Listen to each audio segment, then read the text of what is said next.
கிறிஸ்து இயேசுவில் என் அன்புக்குரியவர்களே, நம் ஆண்டவராகிய இயேசு கிறிஸ்துவின் நாமத்திலே உங்கள் ஒவ்வொருவருக்கும் என் அன்பின் வாழ்த்துக்கள். நம்முடைய கடவுள், நம்முடைய தந்தை, நாம் அவரை எப்படி வழிபட வேண்டும் என்று சொல்லி அவர் விரும்புகிறார் என்பதை குறித்து நம்ம கடந்த எபிசோடில் நம்ம தியானித்தோம். அது நாம் செய்கிற மாதிரி அது ஒரு வழிபாட்டு முறை அல்ல, அது ஒரு ரிச்சுவல் அல்ல, ஏதோ ஒரு கடமை அல்ல. மாறாக அவர் நாம் ஆவியிலே உண்மையிலே அவரை வழிபட வேண்டும் என்று விரும்புகின்றார். அந்த வழிபாட்டை, அந்த வர்ஷிப்பை நாம் அவருக்கு செலுத்தணும்னா, அந்த ஆராதனை நமக்கு செலுத்தணும் அப்படின்னு சொல்லி அவருக்கு செலுத்த வேண்டும் என்று சொன்னால், அது ஆண்டவராகிய இயேசு கிறிஸ்துவினால் உண்டாகிற அந்த ஒரு ஆவிக்குரிய உயிர்த்தெழுதலினால தான் முடியும். அவர் தான் ரத்தம் சிந்தி நமக்கு அந்த வழியை திறந்து வைத்திருக்கிறார். ஸோ இயேசு கிறிஸ்துவின் வழியாகத்தான் அந்த குற்றமற்ற மனப்பாங்கோடு, மனசான்றோடு நாம் அவருக்கு வழிபாடு செலுத்த முடியும் என்று சொல்லி நம்ம தியானித்தோம்.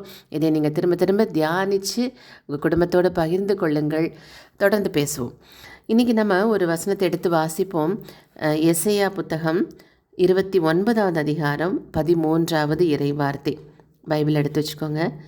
என் தலைவர் கூறுவது இதுவே: வாய் சொல்லால் இம்மக்கள் என்னை அணுகின்றனர், உதட்டினால் என்னை போற்றுகின்றனர், அவர்கள் உள்ளமோ என்னை விட்டு தொலையில் இருக்கிறது. அவர்களது இரையச்சம் மனனம் செய்த வெறும் மனித கட்டளையை சார்ந்ததே என்று சொல்லி ஒரு வேதனைக்குரிய ஒரு இறைவார்த்தை. கடவுள் எசேயா இறைவாக்கினர் வழியாக அன்னைக்கு இஸ்ரேல் மக்களுக்கு சொன்னார். இன்றும் நம்மோடு கூட பேசி கொண்டிருக்கின்றார். நினச்சி பாருங்கள், இன்றைக்கி ஒரு நேரம் காலையில் ஒரு வண்டியை ஸ்டார்ட் பண்ணுறதுக்கு முன்னாடி ஒரு ஆண்டவரே எங்கள் வண்டியை காப்பாற்றுங்க போகணும், அல்லது ஸ்கூலுக்கு பிள்ளைங்க போகிறாங்க, அவ்வளோதான். இல்லை அது கூட ஜெபிக்க மாட்டோம், அல்லது ஒரு பிதாசுதன் போட்டுருவோம், இல்லை ஏதோ ஒரு பூசைக்கு போவோம், வருவோம், எப்படா வெளியே போவோம், புத்தி ஃபுல்லாக வெளியே. ஒரு குடும்ப ஜெபம் சொல்லணுன்னா எரிச்சலோடு வந்து உட்கார்றது, டிவி சீரியல் போயிடுமோ, இல்லை சாப்பாட்டு நேரம் டைம் ஆகிடுமோ என்று சொல்லிலாம் ஒரு உன்னத கடவுளோடு, உயிருள்ள கடவுளோடு, சர்வ வல்லமை மிக்க கடவுளோடு ஒரு உறவாடுகிற அந்த நேரம் அது எப்படிப்பட்ட நேரமாக இருக்கிறது என்று சொல்லிட்டு நம்ம சிந்திக்கணும். ஏதோ இறைவாக்கினர் இஸ்ரேல் மக்களுக்கு சொன்னாருன்னு கிடையாது. இன்றைக்கி நம்ம ஒவ்வொருத்தரும் சின்சியராக உண்மையில், அதனால தான் ஆவியில் உண்மையிலே நம்ம அவரை வழிபடணும். உண்மையாக ஒரு நிமிஷம் யோசிச்சு பாருங்கள். ஒரு வீட்டுக்கு வர ஒரு கெஸ்ட்டுக்கு நம்ம கொடுக்குற இம்பார்ட்டன்ஸு இன்றைக்கி நம்ம ஒரு ஜெபத்தில் கடவுளுக்கு கொடுக்குறோமா?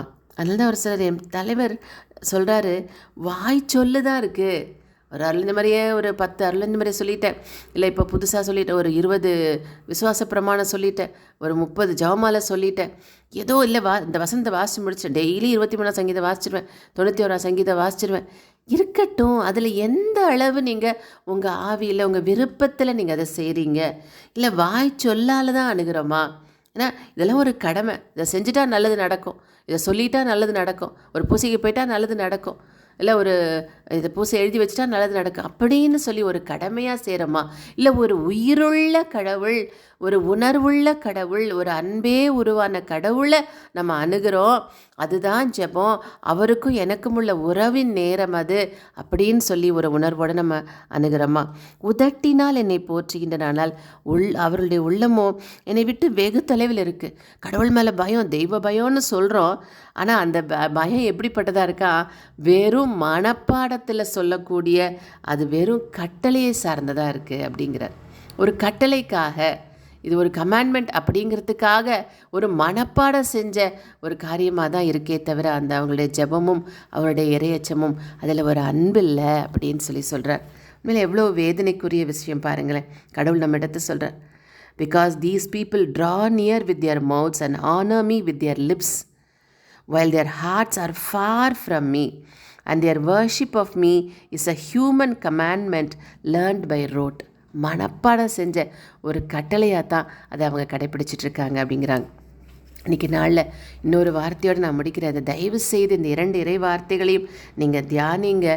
யாக்கோபு புத்தகம் 4வது அதிகாரம் 5வது இறை வார்த்தையில் வாசிச்சிங்கன்னா, மனித உள்ளத்திற்காக கடவுள் பேராவலோடு இயங்குகிறார். நம்ம வாயில் சொல்லிட்டு ஏதோ 100 ஸ்தோத்திர பலி சொல்லும், 1000 ஸ்தோத்திர பலி சொல்ல கடமை, அதை ஆண்டவர் எதிர்பார்க்கலைங்க. அவர் ஏதோ ஒரு ஏதோ பிச்சை போடுற மாதிரி நம்ம இதை செஞ்சுட்டு போகக்கூடாது. மாறாக கடவுள் நம்முடைய உள்ளத்துக்காக, ஸ்பிரிட்டுக்காக இயங்குகிறார். இந்த 2 வசனங்களையும் தியானித்து சிந்திங்க. God plus.